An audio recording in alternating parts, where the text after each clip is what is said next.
Сайн байцгаана уу? Анико Lab үзүүлж байна. Өнгөрсөн удаа бид миний баатарын сургууль анимын хамгийн суг хүч муутай дүрүүдийг танилцуулж байсан бол энэ удаад Demon Slayer буюу Чөтгөрийн ангууч анимын хамгийн суг бусад дүрүүдээс хамаагүй хүч муутай дүрүүдийг танилцуулъя. Ингээд 10 дугаар байрнаас эхэлцгээе. 10 дугаар байранд Саконжи Уракадакигийн өмнөх шавнаар сүүлийн төвөр шалгалт дээр очиод гарч өтгөрт идүүлсэн Уракадаки багшийн 13 шав. Тэдэн дундаа Сабито Макама хоёр л гарч өтгөртөө сайн тулцсан болохоос бусд нь гарч өтгөрийг харангуйтаа л айд сандраад зүгээр л хоол болоод дуулсан. Уракадаки багш тэднийг өхүүлэх гэж олон жил уулан зүдэрч бэлдээгүй байлтай.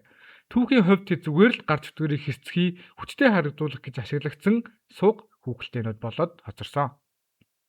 9 дугаар байранд Озаки Натагумо ууланд Аазны утсанд удирдагдсан ангууч дунд байсан залуу.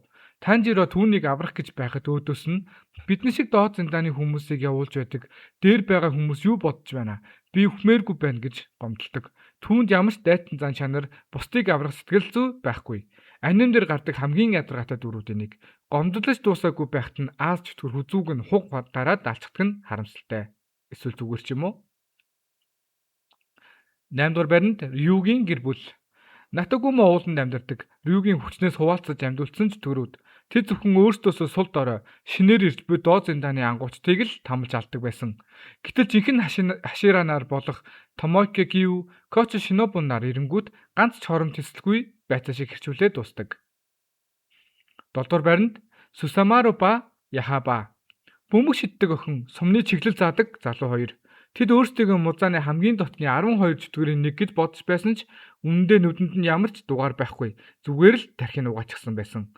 Тамаяогийн өрхөнд орж музааны нэрийг чанга хэлснээр өөрийнх нь биеэс авраг том гар гарч ирж өөрийг нь бяцлаад алцдаг. Өөрсдөө босс гэж бодчихсон үнэндээ бол музааны зүгээр л хэрэглээд хайдаг хямдхан тоглоомод байсан нь өрөвдөлтөй. 6 дугаар байранд Кёгай. Музаан түүний хүчийг хязгаартай хүрсэн цааш хөгжихгүйгээд доод зэрэглэлийн 6 дугаар байрнаас нь хөөж нүдэн дээрх шивээсийг нь сараачаад хайчихсан. Буцаад музаанд тоогдохын тулд тусгай хүүхдийг барьж идэх гээд байшин дотор бөмбөр нүдээд суудаг.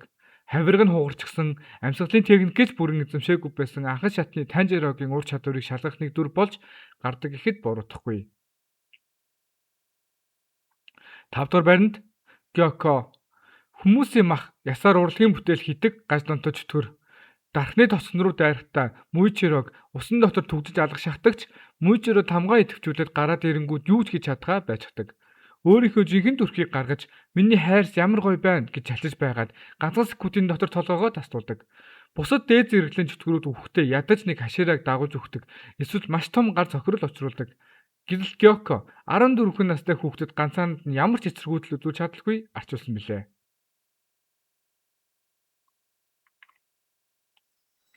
4 дугаар байранд Хантангу. Хүн байхдаа ч хулгай хийж хүн алчхаад миний гар буруутай болохоос би буруугүй гэж бусдыг гүтгдэг байсан архиг худалч. Чөтгөр болоод өөрийнх нь уур хилэн, гуйныг, баяр баясгалыг харуулсан хүчтэй хөлбөрүүдийг бүтээдэгч түүний үндсэн биеийн хулганы чинээ жижигхэн болоод өвсөн дунд уйлаад нугтчихдаг. Дээд зэрэглэлийн дөрв гэдэг бол асар өндөр зэрэг. Гэтэл тулааны дурс намайг битээ дээрлэх би яасан гэж уйлаад гүгээд байдаг нь үзэгчдийн мэдрэлийг хамгийн их бардаг. Ингээд топ 3 руугаа орцгоё. 3 дугаар байранд Эмо. Музаан бусад доод зэрэглэлийн чөтгөрүүдийг устгаж байхад намайг зовоож алсанд баярлалаа гэж хэлж гаж донтой зангаараа ганцаараа амьд үлдсэн дүр. Түүний чадвар нь зүгээр л хүмүүсийг унтуулах. Галт хэрэгтэй бүхэлдэн нэгдэж маш том биетэй босон хэрнээ Танжиро Иносуке хоёрын хослолыг давж чаддаггүй. Галт тэрний бүхэл бүтэн 200 зорчигчийг барьцаалж музаанаас тусгай цус авсан хэрнээ л ганц хүний амьд хүрч чадалгүй Ренкокуг ирэхээс өмнө Танжирогийн хүүхдүүдэд хусуулцдаг нь өрөвдөлттэй амтан. 2 дугаар байранд Кайгаку. Цэцэг шиг залуу насндаа хүс байхаар нохоо шиг хамаагүй амьд явна гэсэн уриатай амтан. Анх амьд үлдэхийн тулд Гёмиг хүүхдүүдтэй хамт чөтгөрт барьж өгсөн.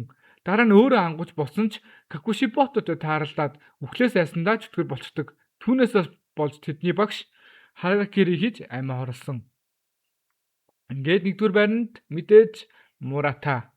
Тэр бол Demon Slayer-ийн хамгийн анхны бүлгүүдээс эхлээд төгсгөл хүртэл амьд явсан дүр. Танжиро Zenitsu нартай адилхан усны амьсгал эзэмссэн гэдэгч түүний элднээс усны ямар ч эффект гардаггүй. Учир нь түүний хүч дэндүү сул. Натагума ууланд бусад ангуучид аалзны утсанд удирдагтаад үхэж байхад мураатай хаажууд нь шал хийгээл гүйж явдаг. Үхлийн бурхан хажуугаар нь зөрөхдөө зүгээр л анзаардгүй юм шиг тийм л азтай дүр. Хүч чадлын хэмж ярилтгүй хамгийн суугна. Таны бодлоор Чөтгөрийн ангууч аниме хамгийн сух дүр хэн байсан бэ? Бичлэг таалагдсан бол лайк та, subscribe хийхээ битгий мартаарай.